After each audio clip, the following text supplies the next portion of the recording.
एक बार एक संत वृंदावन गए। वह वहाँ कुछ दिन रहे। भगवान के दर्शन भी उन्होंने बहुत अच्छे से किए। कुछ दिन वहाँ रहने के बाद उनको घर वापस लौटना था, तो उन्होंने सोचा कि भगवान के आखिरी बार दर्शन कर लेता हूँ और उनको भोग लगवाकर वापसी में प्रसाद लेता जाऊँगा। उन्होंने भोग के लिए वहाँ से कुछ लड्डू खरीद लिए और भगवान को भोग लगवाकर वापस अपने आश्रम में आकर सो गए। अगले दिन वह सुबह घर वापसी के लिए ट्रेन में समय से बैठ गए। उनके घर का रास्ता वृंदावन से तकरीबन 14 से 15 घंटे का था। शाम को ट्रेन एक स्टेशन पर आधे घंटे के लिए रुकी। संत ने सोचा कि अभी घर पहुंचने में मेरे को 3 से 4 घंटे और लग जाएंगे। मुझे भूख लग रही है, मैं संध्या वंदन करके कुछ खा लेता हूँ।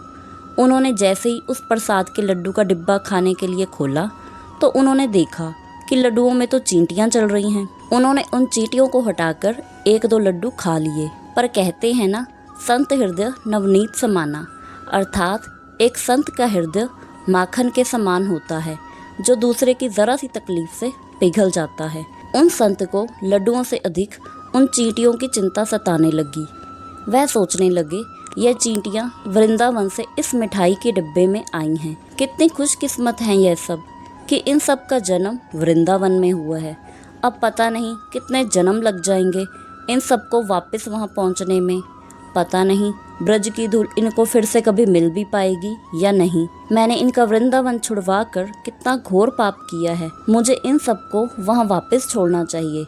यह सोचकर उन्होंने शीघ्र ही डिब्बा बंद किया और वापस से वृंदावन की ट्रेन पकड़ ली। वह उसी मिठाई की दुकान के पास गए और लड्डुओं का डिब्बा धरती पर रखा और हाथ जोड़कर आंखों में आंसू लेकर भगवान से कहने लगे कि मेरे भाग्य में नहीं है कि मैं तेरे ब्रज में रह सकूं, पर मुझे यह भी अधिकार नहीं कि जिसके भाग्य में ब्रज की धूल लिखी है उसे मैं तुझसे दूर कर सकूं। बात बस हमारे मनोभाव की है, उस निर्मल मन की है। बात मेरे नटवर नागर, मेरे बांके बिहारी और मेरी राधा रानी की है। अगर आपको कहानी अच्छी लगी हो तो वीडियो को लाइक और चैनल को सब्सक्राइब करना बिल्कुल ना भूलें। हरे कृष्णा।